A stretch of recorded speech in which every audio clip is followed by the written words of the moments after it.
This video is brought to you by AKS IAS. Welcome to AKS IAS. టీఎస్పీఎస్సికి సంబంధించి group 1 మరియు group 2లో ప్రధాన సబ్జెక్ట్ వచ్చేసి తెలంగాణ హిస్టరీ. తెలంగాణ చరిత్రకి సంబంధించి ప్రతి ఒక్క చాప్టర్లో ఒక ఓరియంటేషన్ విధంగా మీకు ఇక్కడ డైలీ ప్రొవైడ్ చేయడం అనేది జరుగుతుంది. అందులో భాగంగానే ఈరోజు ఇక్ష్వాకులకి సంబంధించి యాక్చువల్గా ఈ ఇక్ష్వాకులు అనే చాప్టర్లో మనము ప్రధానంగా గుర్తుంచుకోవాల్సిన అంశాలు ఏంటో ఒకసారి చూద్దాము. సో ఈ వీడియో ఆధారంగా మీరు ఏంటంటే ఒకసారి ఇక్ష్వాకులకు సంబంధించిన చాప్టర్ కనుక ఓపెన్ చేసి మీరు ప్రధానంగా ఉన్న మెయిన్ పాయింట్స్ ఏవైతే ఉన్నాయో అవన్నీ మీరు ఒక దగ్గర గ్యాదర్ చేసుకొని చదువుకుంటే మీకు చాలా ఈజీగా గుర్తుంటుంది. అదేవిధంగా చదువుకోవడానికి కూడా ఈజీగా ఉంటుంది. సో ఫస్ట్ ఏంటంటే మనము ఏదైనా చాప్టర్ చదివే ముందు ఆ చాప్టర్లో దాని యొక్క ప్రధానమైన అంశాలు ఏంటో మనకు తెలిస్తే మనకు ప్రిపరేషన్ అనేది ఈజీగా ఉంటుంది అన్న కోణంలో ఈ వీడియోస్ని మీకు ప్రొవైడ్ చేస్తూ ఉన్నాను. ఇక ఇక్ష్వాకులకి సంబంధించి తెలంగాణ చరిత్రలో భాగంగా శాతవాహనుల సామ్రాజ్య పతనం తర్వాత ఇక్ష్వాకుల పరిపాలన అనేది ప్రారంభమైందని మనము చెప్పుకోవచ్చును. సో ముఖ్యంగా వీరు తెలంగాణ మరియు కోస్తాంధ్ర ప్రాంతాల్లో పరిపాలించడం అనేది జరిగింది. అయితే ఇక్కడ ఇక్ష్వాకుల చరిత్రకి సంబంధించి ఆధారాలలో భాగంగా మనకు ముఖ్యంగా శాసనాలు ఇంపార్టెంట్. అదేవిధంగా వివిధ చరిత్రకారులు చెప్పిన ఆధారాలు కూడా మనకు ఇంపార్టెంట్.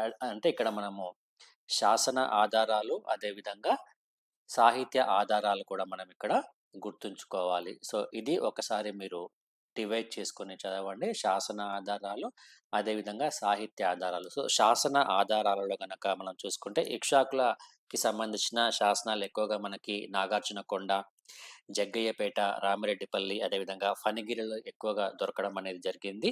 ఇందులో మనకు ముఖ్యంగా 2 శాసనాలు, ఒకటి మైదవోలు శాసనము అదేవిధంగా మంచికల్లు శాసనము. ఈ 2 శాసనాలు అనేవి మనకు గుర్తుంచుకోవాల్సిన శాసనాలుగా చెప్పుకోవచ్చును.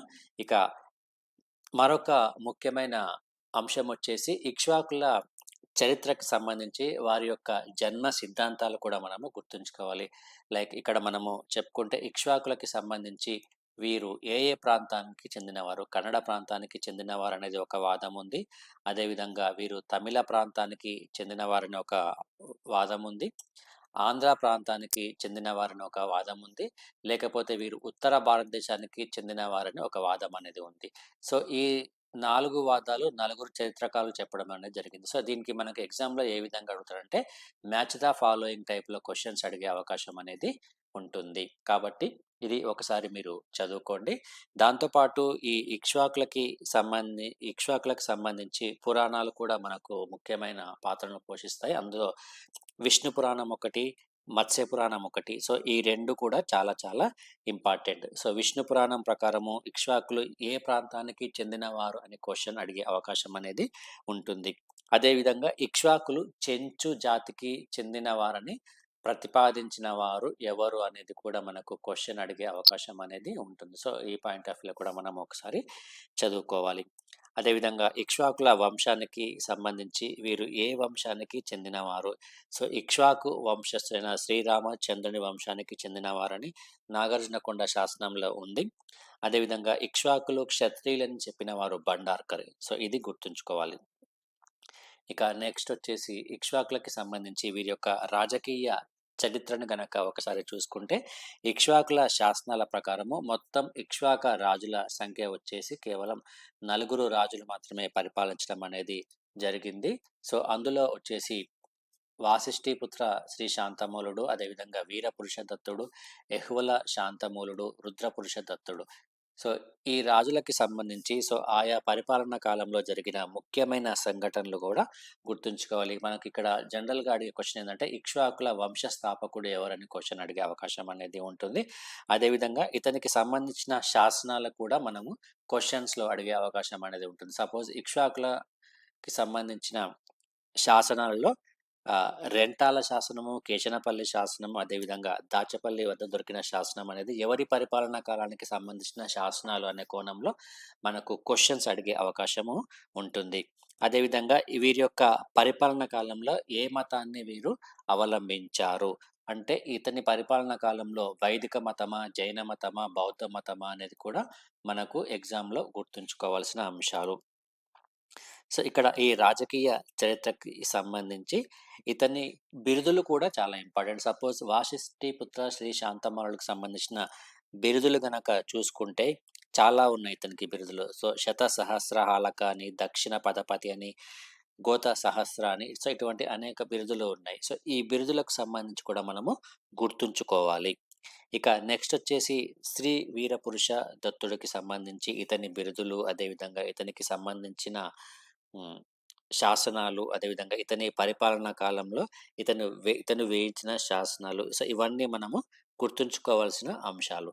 సో, ఈ ఇక్ష్వాకుల కాలంలో, ఇతని పరిపాలనా కాలంలో మహాయాన బౌద్ధం అనేది ఒక స్వర్ణయుగంగా వెలిగిందని మనం చెప్పుకోవచ్చును. సో, ఇటువంటి అంశాలు కూడా మనం గుర్తుంచుకోవాలి. ఇతని పరిపాలనా కాలంలోనే ఉపాసిక బోధిశ్రీకి సంబంధించిన అంశాలు కూడా మనము గుర్తుంచుకోవాలి. నెక్స్ట్ వచ్చేసి 'యెహువల శాంతమాలుడు'. సో, 'యెహువల శాంతమాలుని' కాలంలో ప్రాకృతం స్థానంలో సంస్కృత భాష రాజభాషగా వచ్చింది. అదేవిధంగా దక్షిణ భారతదేశంలోని మొట్టమొదటి సంస్కృత శాసనాలను ఎవరి పరిపాలనా కాలంలో వేశారు అనే క్వెషన్ అడిగే అవకాశం అనేది ఉంటుంది. 'యెహువల శాంతమాలుని' కాలంలో. ఇటువంటి మనకు హైలైట్ అయిన అంశాలు గనక మనము గుర్తుంచుకుంటే, సో, మనకు ఈజీగా ప్రిపరేషన్ అనేది అవుతుంది. సో, ఎవరి పరిపాలనా కాలం అనేది మనము గుర్తుంచుకోవాలి. సో, దీన్ని మనము ఎన్ని సార్లు వీలైతే అన్ని సార్లు రివిజన్ చేసుకుంటే చాలా బావుంటుంది. అదేవిధంగా లాస్ట్ వచ్చేసి 'రుద్రపురుష దత్తుడు'. సో, ఇతను ఇక్ష్వాకుల పరిపాలనా కాలంలో చివరి వాడని మనం చెప్పుకోవచ్చును. ఇతని పరిపాలన కాలంలో ఏ శాసనము జారీ చేయబడిందంటే 'మంచికల్లు శాసనం' అనేది జారీ చేయబడింది. సో, అదేవిధంగా ఇక్ష్వాకుల రాజ్య పత్రానికి సంబంధించి మనకు తెలియచేసే శాసనం వచ్చేసి 'మైదవోలు శాసనంగా మనము గుర్తుంచుకోవాలి. ఇక నెక్స్ట్ వచ్చేసి ఇక్ష్వాకులకి సంబంధించిన మత పరిస్థితులు, అదేవిధంగా వారి యొక్క పరిపాలన, సామాజిక పరిస్థితులలో భాగంగా, సో, ఇందులో వీరి యొక్క మత పరిస్థితులలో భాగంగా వీరు ఏ మతానికి చెందినవారో, సో, వీరి పరిపాలన కాలంలో ఏ మతము ఎక్కువగా ఉంది అన్న కోణంలో కూడా మనము గుర్తుంచుకోవాలి. సో, వీరి పరిపాలన కాలంలో ఎక్కువగా బౌద్ధ మతము, సో, బౌద్ధ మతము ఎక్కువగా ఉంది. సో, బౌద్ధ మతానికి సంబంధించి ఉపాసక బోధశ్రీ, అదేవిధంగా ఆచార్య నాగార్జునకి సంబంధించిన అంశాలు కూడా మనము గుర్తుంచుకోవాలి.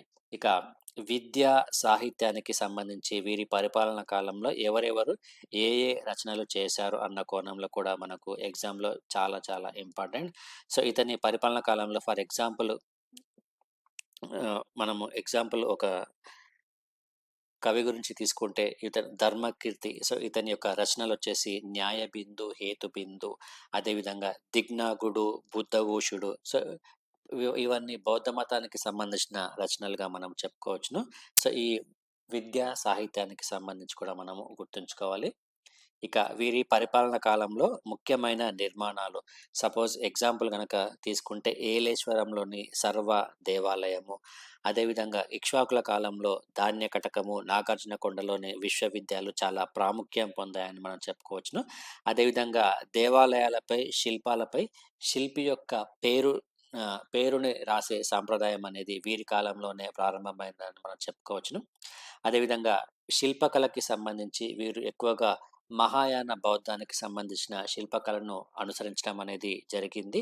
ఇక మాంధాత శిల్పం అనేది కూడా ముఖ్యమైన శిల్పంగా మనము చెప్పుకోవచ్చును. సో, మాంధాత శిల్పం అనేది వీరి పరిపాలనా కాలంలో ముఖ్యమైన శిల్పంగా మనము చెప్పుకోవచ్చును. ఎక్కువగా వీరి పరిపాలనా కాలంలో బౌద్ధ మతం అనేది చాలా ఎక్కువగా ఉంటుంది. కాబట్టి బౌద్ధ మతానికి సంబంధించిన రచనలు, అదేవిధంగా కవులు, బౌద్ధ మత నిర్మాణాలు కూడా మనకు ఎగ్జామ్‌లో అడిగే అవకాశం అనేది ఉంటుంది. సో, ఇదండి ఈరోజు ఇక్ష్వాకులకి సంబంధించి మనం ఓవరాల్‌గా గుర్తుంచుకోవాల్సిన అంశాలు. సో, ఈ వీడియోస్ మీకు రెగ్యులర్‌గా చేయడానికి ప్రధానంగా కారణం ఏందంటే, మొత్తం ఈ చాప్టర్‌ని ఎక్స్‌ప్లెయిన్ చేయడం కాకుండా, ఇందులో మనకు ఎక్కడెక్కడ కీ పాయింట్స్ ఉన్నాయో, ఆ కీ పాయింట్స్‌ని మనము గుర్తుపెట్టుకోవాలి అన్న కోణంలోనే ఈ వీడియోస్‌ని మీకు రెగ్యులర్‌గా ప్రొవైడ్ చేయడం అనేది జరుగుతుంది. ఇది జస్ట్ ఓరియంటేషన్ మాత్రమే. సో, దీన్ని ఒక బ్లూ ప్రింట్ లాగా తీసుకొని మీరు నెక్స్ట్ ఈ చాప్టర్స్ అన్నీ రెగ్యులర్‌గా చదువుతూ ఉంటే మీకు ఈజీగా గుర్తుంటుంది. అదేవిధంగా ప్రిపరేషన్ కూడా చాలా ఫాస్ట్‌గా అయిపోతుందన్న కోణంలోనే ఈ వీడియోస్‌ని మీకు రెగ్యులర్‌గా ప్రొవైడ్ చేస్తున్నాను.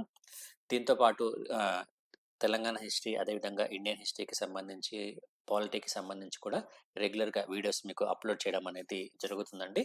సో థ్యాంక్ యూ అండి. Thank you. రెగ్యులర్గా వీడియోస్ను ఫాలో అవుతూ ఉండండి. Wish you all the best.